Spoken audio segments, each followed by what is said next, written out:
my name is Traci Chen and welcome back to my channel, My Great Australian Dream.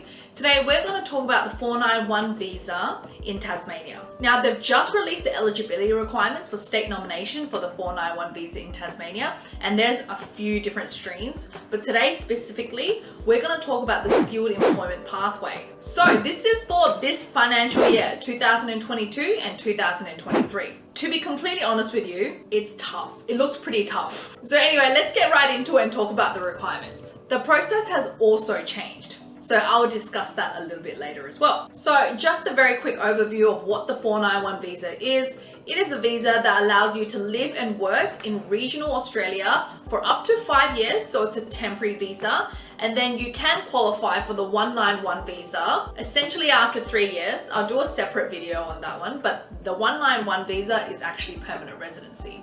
The 491 visa is not. However, in saying that, it's a pretty secure pathway to permanent residency, so you don't have to worry about meeting all these requirements and all these different things you need to do later. If you secure yourself the 491, you just have to keep living and working in regional Australia for the next 3 years essentially, make a minimum of $53,900 per year, and then if you do that for 3 years, you can apply for your PR. Now this visa is invitation only, so what I'll be talking about today is how you can put yourself in a position to be invited to apply for the visa. Now once you've been invited, you still have to lodge a visa application, and you're still not out of the woods yet. Nothing is guaranteed, but if the expression of interest, the state nomination, everything is done correctly, then the 491 visa grant should be pretty smooth. Okay, so for this stream, Skilled Employment Pathway, you need to first create an expression of interest, obviously. You do that through Skills Select and you complete your details. Just remember,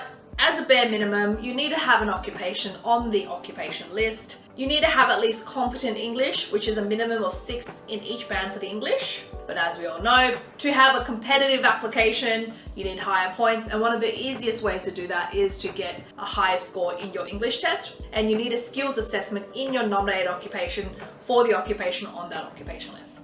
So for example, if you studied a Bachelor of Accounting, then you will need to apply for a skills assessment as an accountant, and then you'd be lodging your expression of interest as an accountant. Now, as a 491 visa is state nominated, you need to receive an invitation from Tasmania to be invited to apply for this visa. Now, it's a little bit different to last year. So last year, if you met the state nomination requirements, it was like, working for 6 months, living there for 6 months or whatever it is, you could directly apply for state nomination. But it looks like Tasmania this year is actually adopting what other states are actually adopting, which is first putting in line a registration of interest. So once you've created your expression of interest, then you create a registration of interest and you lodge that. There's actually an eligibility checker as well, so you can actually check your eligibility for the application. Now, once your registration of interest is actually lodged, they will rank you. And then you get like these different passes. I was looking at it as like gold, green, red, and orange, and they all mean different things. So you get a pass, and if you have a gold pass, you will be able to apply for state nomination basically straight away. And the Tasmania state government will assess your nomination, and if that's all good, then you will be invited to apply for the visa. So first of all, let's talk about the state nomination requirements under the Skilled Employment Pathway. I just spent so many hours reading this, and all I can say, it's tough. Like, some things sound easy, but you've got to remember, you're doing this in Tasmania.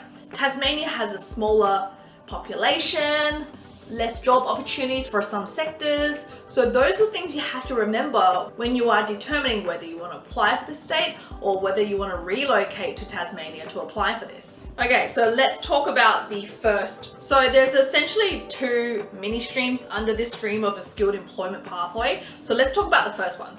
So first of all, the first stream, you must have a nominated occupation on the occupation list and all of that, but you don't need to be working in your occupation. You can be, but if you're not working in your occupation, you need to be working in an occupation at skill level 1 to 3. So I'll give you an example. Accountant is skill level 1, mechanical engineer is skill level 1, and so is chef. So You don't have to be working in your nominated occupation. So for example, you may be lodging your expression of interest as an accountant, but you're working as a chef in Tasmania. Now there's actually even more requirements to that, but that's just an example of not working in your occupation, but working in a skill level 1 to 3 occupation. Now, you must be working for at least 6 months in Tasmania before you apply, and that employment must be at least 20 hours per week. And it looks like you must be working 6 months continuously before you apply. Now, if you have leave and all of that as part of your full-time contract, I suspect that will be fine. But it's more if you finish a job and you take a 1 month break before you start a new job, that 1 month in between, obviously you break the chain of the 6 months continuously before you apply. So although they will be accepting applications for the federal occupation list, there is actually a TOESL. So it's called the Tasmanian Onshore Skilled Occupation List. And if you have a skills assessment on that list and you are working in that nominated occupation, you can apply straight away after 3 months. You don't have to wait the full 6 months to do that. So that is an occupation on the TOESL, a skills assessment in that occupation, and then you are working in that occupation. That way you can apply after 3 months. Now I suspect they're going to prioritize those applicants, especially if you're on the cool list, which we'll go through after. I suspect you'll get a golden pass straight to apply for a state nomination. So obviously you must currently be living in Tasmania, and so must all your dependents. So if you have dependents that are in Australia, they must be living in Tasmania with you. So it can't be like you're living and applying in Tasmania and your partner is in Melbourne, for example. Nope, if they're in Australia, they need to be in Tasmania with you. Now, the next part says your employment does not need to be related to your skills assessment, but let me get into that soon as we work our way down the criteria, because there's some extra requirements there. So the business that is employing you must demonstrate that there is an ongoing, genuine need to employ you. That employment contract must be for a minimum of 12 months. And at the time you're nominated, there must be a minimum of at least 3 months left on that employment contract. So if you're a subcontractor, it works a little bit differently, but you must have been operating in Tasmania for at least 12 months before you can apply. So it's completely different if you are a subcontractor. So it looks like at this point, there will be prioritized employees. Now, this is the tricky part. So if you're not working in your nominated occupation, so your skills assessment has an accountant and you're working as a chef, you must still meet the ANSCO requirements for it. And this part is just crazy. So ANSCO has certain requirements for each occupation. So for example, under chef, the requirement is that you must have diploma or higher, or you have at least 3 years related work experience. So this is the tricky part, and I was rereading this and I'm like, oh my gosh, this can't be for real. So let me take you back and explain this again. You are an accountant, you've got a skills assessment as an accountant, you've done your studies as an accountant, and you just happen to be working as a chef in Tasmania. Well, to qualify under the skilled employment pathway means that you will be lodging your expression of interest as an accountant, but you're working as a chef and you're working for the 6 months and all of that.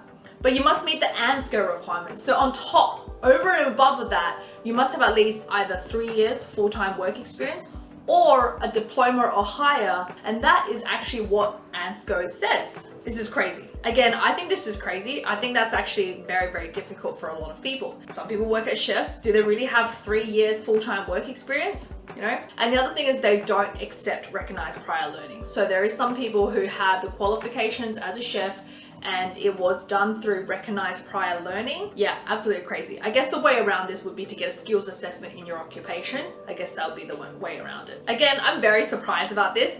I think this just made Tasmanian state nomination a whole lot harder. So basically in this sense, you probably want to be working in your nominated occupation. It's the easiest way to go about this, because if you're not working in your nominated occupation, you still need to meet the ANSCO requirements anyway. So, you know, I think it's actually quite difficult. All right, so the next part is if you're working in a role that's classified as skill level 4 or 5. So to give you an example, a receptionist is skill level 4. So there's just some example of a skill level 4 or 5 occupation could be. It can also be people who are working in factory, and there's a huge part about this in this section here.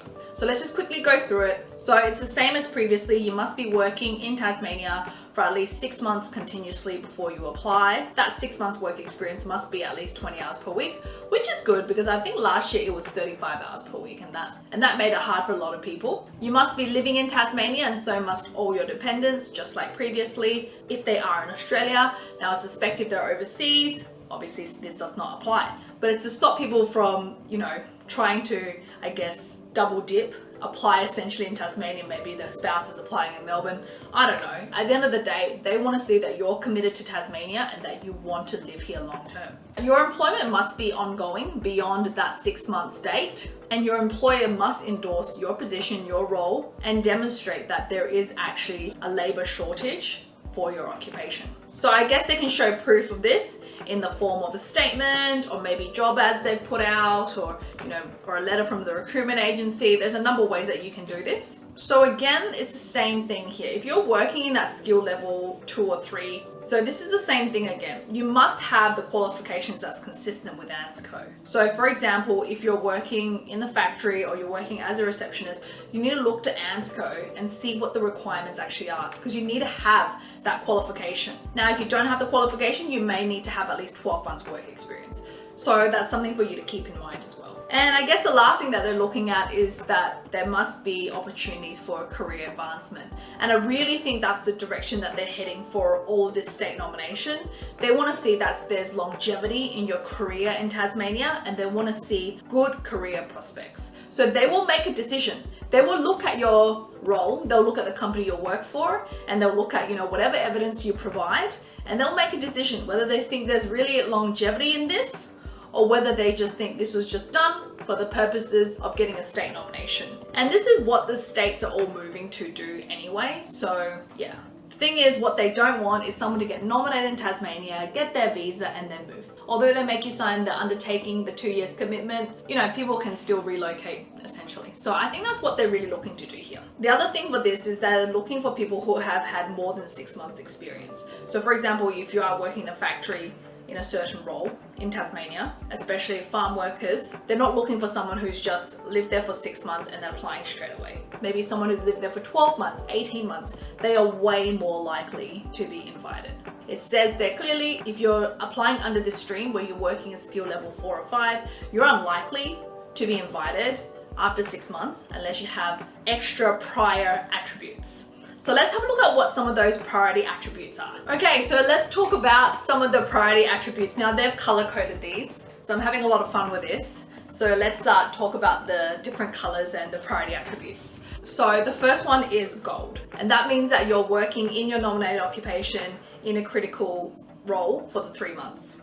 So they have a list of what the critical roles are, and I've just had a look at it, but it includes like podiatrists, physiotherapists. So I think I saw a construction project manager on there. So have a look at that list. I'll leave the link below. But if you are working for 3 months in your field, you could apply and you get a gold pass. I think that means you can apply for state nominations straight away. But in saying that, my advice would be, if you are working in your nominated occupation in a critical role, I would wait a little bit longer to apply for 190. Makes absolute sense. So a green pass means you will also get a state nomination, and that means you're currently employed in Tasmania for at least 6 months in an occupation in your skills assessment that's on the TOESOL list. You've been employed in Tasmania for over 2 years in a skill level 1 to 3 related to your skills assessment.